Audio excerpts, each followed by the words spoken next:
Desire Power, Chapter 6, Attraction of Desire Power.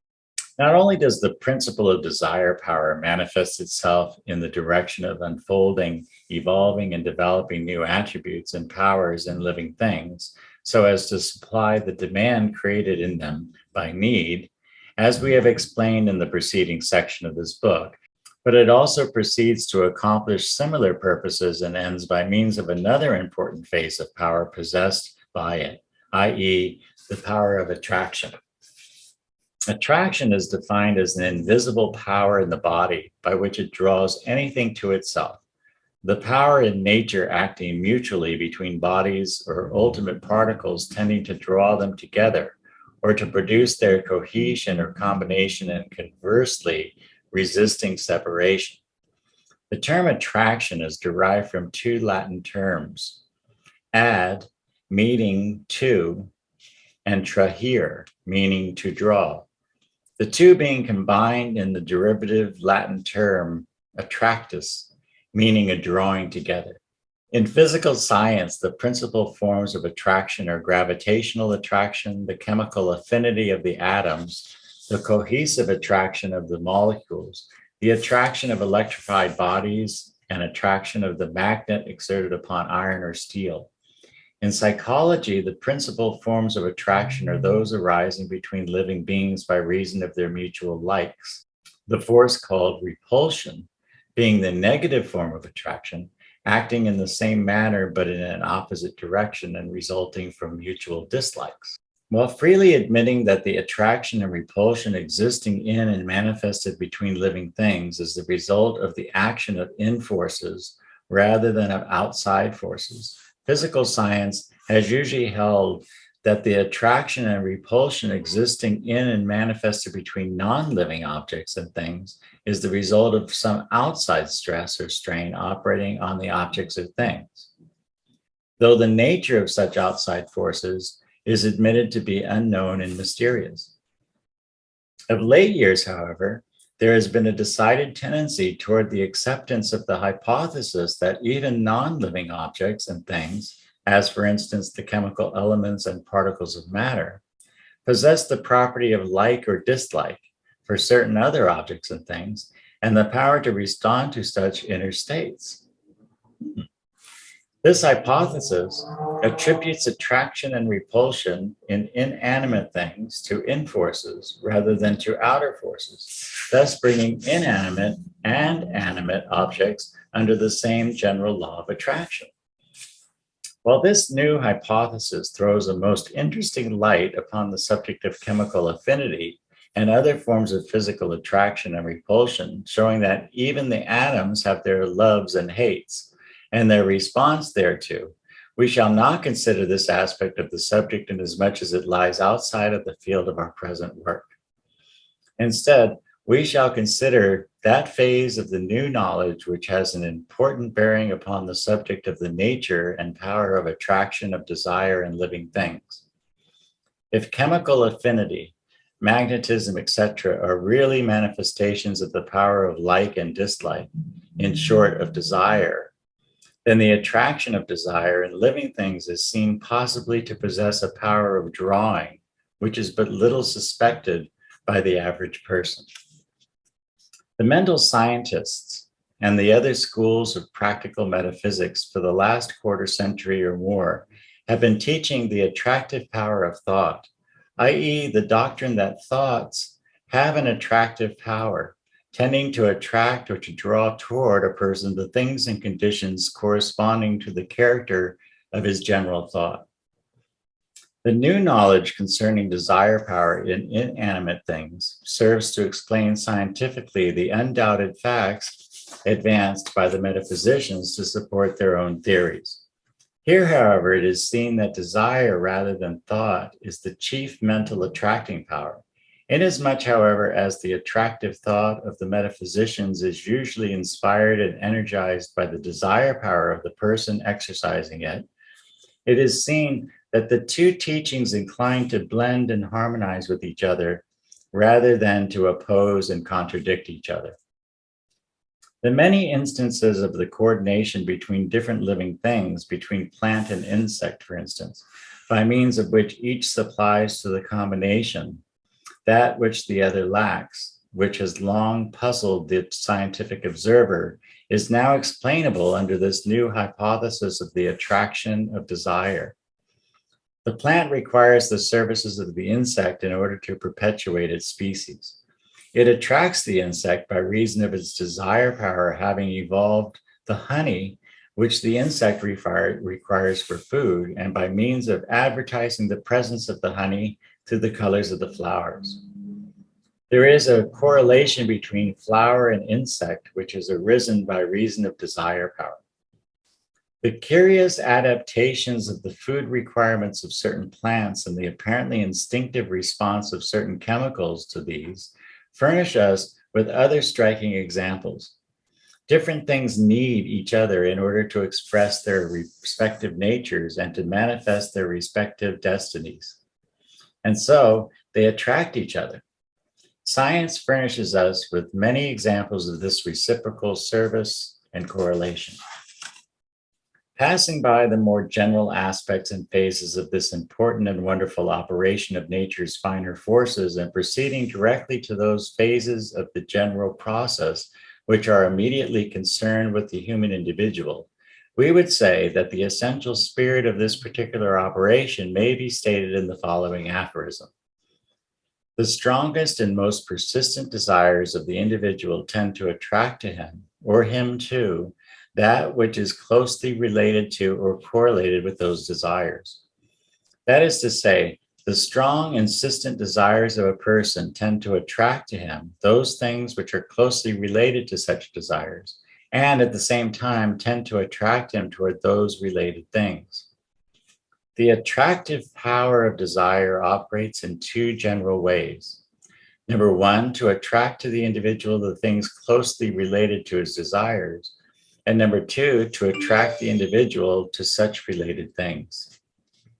It is as yet not known exactly how nature proceeds in this important process of attractive desire or desire power, but in a general way, it may be said that the action is chiefly performed on the planes of the subconscious mentality rather than on the planes of ordinary consciousness. And that the general class of mental activity known as telepathy undoubtedly is called into play in the process. The entire subject is involved in the general activities of the subconscious, as indeed are all similar subjects. Whatever may be the correct hypothesis, however, the truth of the main facts of the attraction of desire is a matter of the actual experience of the race and is corroborated by the incidents of actual experience occurring in the life of nearly every person, manifesting definite purpose, insistent desire, and determined will.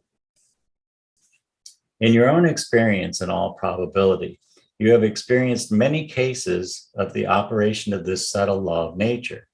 You have become intensely interested in some particular subject, and your desire for further progress and attainment along the lines of that subject has been actively aroused. Then you have noticed the strange and peculiar way in which persons and things related to that subject have come under your observation and attention, sometimes even being apparently forced upon you apart from any act on your part. In the same way, you have found yourself attracted to certain directions in which, unknown to you, were to be found persons or things related to the subject of your desire, information concerning that subject, conditions in which the subject was involved or being manifested.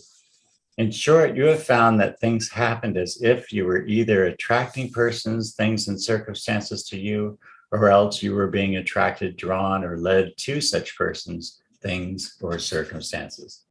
Under such conditions, you will find arising on all sides certain events connected with and related to the subject of your desire, books containing information concerning it, persons having some connection with it, conditions in which that subject plays an important part. You will find, on the one hand, that you seem to have become a center of attraction for things, persons, and circumstances related to that subject, or on the other hand, that you are being attracted to certain centers of attraction related to the subject.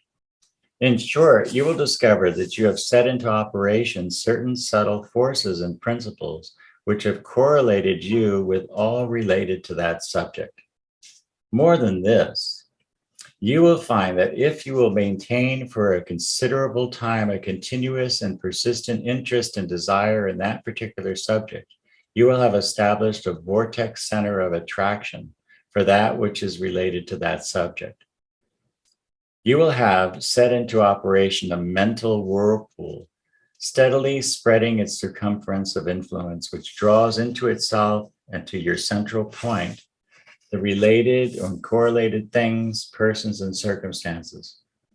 This is one of the reasons why after you get things going in any particular line of interest or desire, things tend to come easier to you as time passes. In such cases, that which required enormous effort in the earlier stages seems to move almost automatically in the later ones. These are matters of common and almost universal experience with those who have been actively engaged in any particular line of work in which strong interest and insistent desire have been aroused and maintained. You must not, however, hastily jump to the conclusion that all forms of mental attraction are desire attraction. The general mental attitude has its corresponding attractive power. The mental states of confident expectation, of hope and fear, respectively, also have their attributes of attractive influence. But the attractive power and influence of desire is far more fundamental than are the other forms and phases of mental attraction, and in a way may be said to be the basic form. These matters are mentioned here solely for the purpose of preventing misunderstanding and confusion. So you see, desire power tends not only to develop and evolve within you the qualities and powers necessary to enable you to manifest and express yourself along the lines of desires persistently held by you. It also tends to attract to you and you to them the things, persons, circumstances, and conditions related to or correlated with the subject of such desires. In other words, desire power employs every means at its disposal in order to express and manifest itself more fully and through you to attain its object and end, its greatest possible degree of satisfaction and realization. When you have thoroughly aroused desire power within you and have created for it a strong, positive, focal center of influence, you have set into operation powerful forces of nature operating along subconscious and invisible lines of activity. In this connection, remember the adage, you may have anything you want if you only want it hard enough. The attractive force of desire power operates in many different ways. In addition to the drawing power operating along the lines of something like telepathy, of which we have spoken, it also operates in other ways on the subconscious planes of the mind in order to influence, guide, and direct the person to other persons, things, conditions, and circumstances related or correlated to or with the particular desire which is being persistently and insistently held by that person. Under its influence, the subconscious mentality raises to the levels of consciousness new ideas, thoughts, plans, which if applied will tend to lead the person in the direction of the things which shall serve to aid him in the realization of those desires which he is insistently harboring. In this way, the person is led to the related things, just as in the other ways the things are led to him. Desire power pushes as truly as it pulls. It urges you forward as truly as it attracts things to you. In some cases, the process is entirely subconscious and the person is amazed when he finds by chance that he has stumbled upon helpful things in places in which he had least expected to find them and in places to which he had apparently been led by chance. But there is no chance about it. Persons are undoubtedly led to helpful things and conditions, but by desire power operating along the lines of the subconscious mentality and not by chance.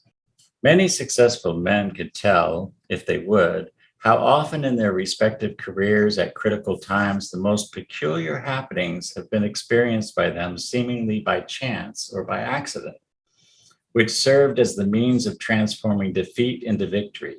In this way, they acquired by chance some important bit of information serving to supply the missing link in their mental chain, or else giving them a clue to what had previously escaped their thought. Or perhaps they unexpectedly ran into the person who afterward turned out to be the one particular person who alone could have helped them in certain ways. Or again, they have picked up at random the particular newspaper, magazine, or book which either gave them the required information or else mentioned some other book or thing which filled the need. These things happen so often and in such a striking way that many men of active experience have learned to expect them, to rely upon them, and to act upon them. Not knowing the true underlying causes of the happenings, they usually refrain from mentioning their experiences to their friends for fear of being regarded as superstitious or credulous. But if the subject happens to be introduced in confidential conversation between men of this kind, it will be found that the instances cited are numerous and are so strikingly similar in general nature that the careful thinker is forced to the conclusion that there is some fundamental principle involved in the events, and that there is a logical sequence of cause and effect indicated. Not knowing the true cause of these happenings, men are prone to ascribe them to luck, fate, destiny, chance, or else to think of them simply as one of those things beyond explanation. Some men who have become familiar with them have learned to recognize them readily when they experience them, by reason of a feeling that here is another one of those things. They learn to distinguish between a mere general and vague notion and a sure enough hunch. Sometimes men think that these things are the result of the aid of a kindly providence operating in their behalf. Others feel that they have helpers on the other side. Still others feel that there is something almost uncanny about the whole thing. But so long as it is perceived to operate in their behalf, all are willing to take advantage of it, of the aid of the unknown power. Of course, the subconscious mentality of the individual is the helper or directing genius in some cases, and the happenings are merely phases of the general phenomena of the subconscious. But nevertheless, desire power is the animating principle involved. The subconscious mentality, like the conscious mentality, is energized and aroused into activity by the urge of desire power. Desire power employs every possible form of energy, activity, and motive power at its command, and also presses into service all kinds of machinery and instruments, mental and physical. The fire of desire kindles every faculty of the mind on conscious and subconscious planes and sets them all into active work on its behalf. Without desire power in some form or phase, none of these faculties would manifest activity. Where activity is manifested by them, there is always implied the presence and urge of desire power. Sometimes desire power will operate in strangely indirect ways in order to accomplish its results. By means of the under the surface perception of the subconscious faculties, desire power seemingly perceives that the longest way round is the quickest way home, and it proceeds to cause the individual to pursue that longest way round in order to attain his desire in the shortest possible time. In such cases, it often acts so as to upset and overturn the plans which one has carefully mapped out. The result makes it seem to one that failure and defeat, instead of victory and success, have come to him. It will sometimes tear the person away from his present comparatively satisfactory environment and conditions, and then lead him over rock roads and hard trails. And finally, when he has almost despaired of attaining success, he finds it literally thrust upon him.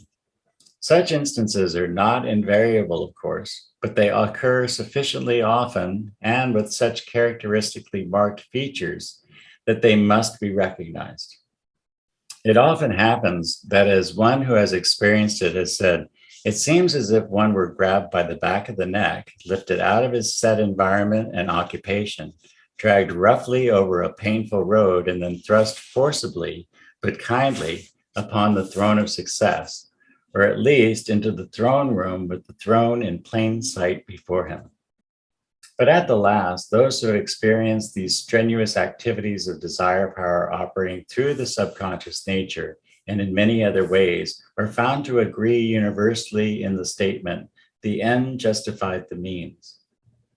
The thing is worth the price paid for it. It requires philosophy and faith to sustain one when he is undergoing experiences of this kind. But the knowledge of the law and principle in operation will, of course, greatly aid him. The right spirit to maintain in such cases is that expressed in the phrase of AEF in France. It's a great life if you don't weaken. Desire power employs freely the subconscious faculties in its work of realization through attraction.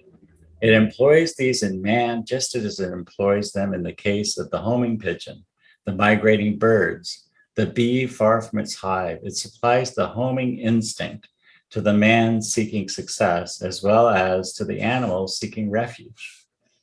It is said that animals separated from their mates seemingly are attracted to them over long distances. Lost animals find their way home, though many miles over strange country have to be traveled. Let a person establish a refuge for birds, and the birds will soon begin to travel toward it, even strange species from long distances putting in an appearance. Waterfowls travel unerringly toward water. The roots of trees manifest the same sense of direction toward water and rich soil. In high and low, the law of desire, attraction, manifests its power. Man is under the law and may even cause the law to work for him when he understands its nature. Man may harness desire power just as he has harnessed other great forces of nature, may harness and set it to work for him. Once set to work for him, this power will work without haste and without rest. Toward the end impressed upon it. It will work for him while he is awake and working, otherwise, and when he is asleep and resting from his conscious work. Desire is the force of forces, because it is the inmost kernel of all the other forms of natural force, physical or mental. All force depends upon inner attraction or repulsion, and these are but the manifestation of desire power, positive or negative.